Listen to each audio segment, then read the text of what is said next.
Nasa grade 3 na si Mark. At nakikipagsabayan siya sa mga kaklaseng normal ang paningin. Ang mas nakakabilib pa, kasama si Mark sa star section. Noong una ko pong pagpasok, mahirap po kasi parang ayaw nila ako kausapin kasi po may kapansanan ako nung una. Pero po nung tumagal-tagal na rin po, hindi na po. Sanay na po sila. Nakausapin ako. Braille system ang gamit ni Mark sa paggawa ng mga seatwork. Isa itong sistema sa pagbabasa at pagsusulat na gumagamit ng mga dots o tuldok para makaba ng isang taong visually impaired. Sunod, some vitamins. Ang seatmate niyang si Arming Gale ang nagdidikta ng mga nakasulat sa blackboard para maisulat ito ni Mark sa Braille. The sunset. Tapos na. Masaya pa ako na kaklase ko si Kramer kahit bulag, natutunan po niya yung mga sinasabi ni ma'am. Tsaka po, hindi po siya mahirap. Hindi po siya mahirap intindihin. Nahirap ba kapag nag-summative exam ka kay Mama Rilu? Hindi po, dictation po ni Ma'am Marilu. Oo. Nakakasabay rin po. Nakakasabay. Mas medyo mabilis lang po kasi nakakasabay rin.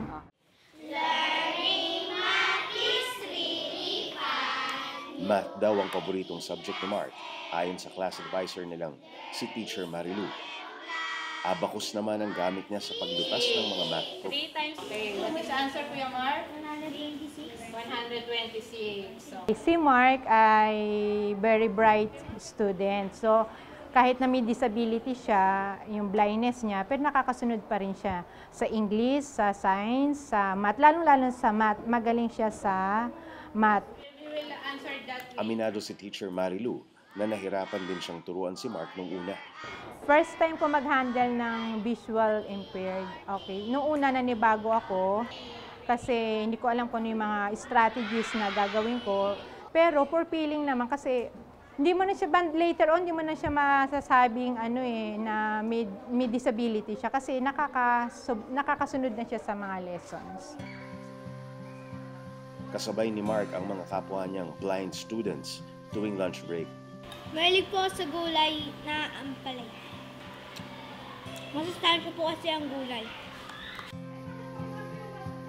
Pagsapit kasi ng alauna ng hapon, sabay-sabay naman silang pumapasok sa special education class. Malapit ang loob ni Teacher Digna sa mga estudyanteng visually impaired dahil siya mismo may mga anak na totally blind. Sa katunayan, ito ang nag-udyok sa kanya para subukan ang pagiging SPED teacher. May idea ako sa Braille system nung parent pa lang ako. Tapos nung nag-aral ako para magturo ng visually impaired, ang mahirap lang yung attitude. Gaano ang pagnanais niyang matuto? Kasi mahirap ituro ang isang bagay kung wala rin siyang interes. Kasi ang pagkatuto kasi ng bata, kailangan may support ng family, may support ng community, and yung nasa taas yung mismong estudyante. Nagiging madali naman daw ang pagtuturo para sa kanya, lalo pat masigasig matuto ang mga estudyante niyang tulad ni Mark. Si Mark, mabilis matuto. Dapat sa level niya ngayon, hindi pa siya nagmumultiplication ng mabibigat, pero kaya niyang sabayan yung grade 6 kong estudyante. Ganun siya kabilis.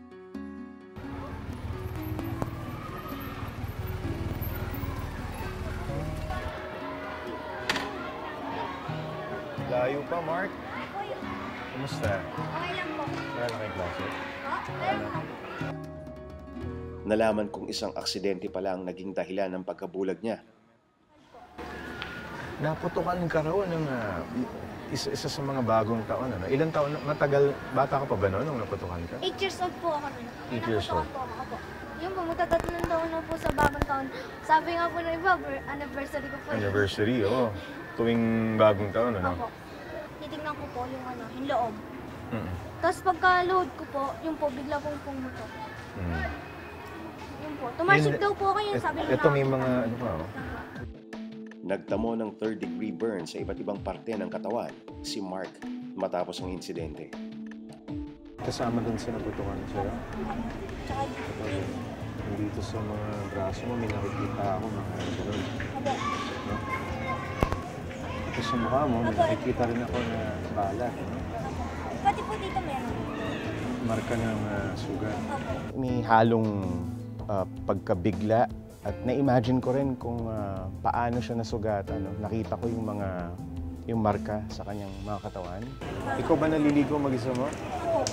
Hirap. Tapos pati po kumain, magbihis. Meron na po akong isa. Ba't kaya pala baliktad yung polo mo eh? Hindi. Ang impression ko kay Mark, typical na bata, masayahin, palagi siya nakangiti nung makilala ko siya. At matanong siyang bata, curious palagi. Ang nakukuha ko sa kanyang vibe, napaka-positibo niya sa buhay. Baliwala sa kanya kung wala siyang nakikita. Baliwala sa kanya kung gumagamit siya ng cane pag naglalakad siya. Katunayan, tinuruan niya nga akong gumamit ng cane. No? Pagka naglalakad siya, paano kumapa from left to right, from side to side. So, nakakatuwa siya eh. Nagmumotor ka ba palagi? Sinasaway ka palagi ng polo? Angkas ka sa akin? Ha? Angkas ka sa akin? Saan ka ba sumasakay? Sa likod? Sa likod po. Okay. O sige, tara. Tara. Okay na? Ha?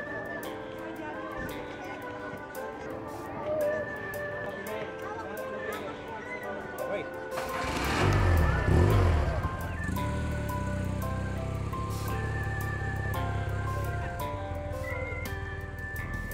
At nung umaandar na kami, tuwang-tuwa siya dahil ang pakiramdam daw niya napakalaki ng motorsiklo at iba yung takbo.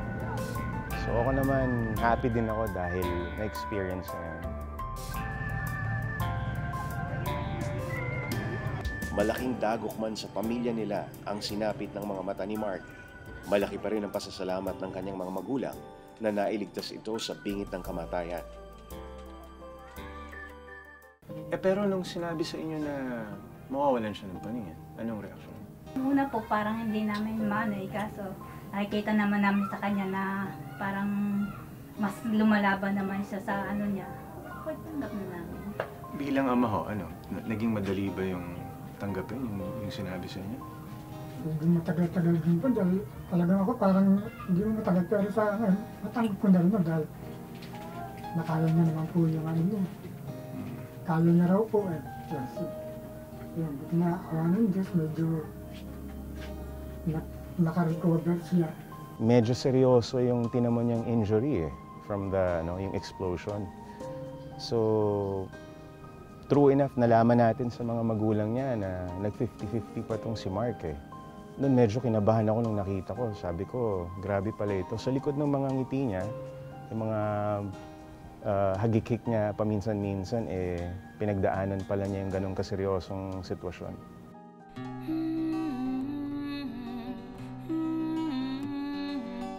Ang pangarap ko po maging trabaho sa computer po, information technology po, yung gusto ko po maging trabaho paglaki ko po.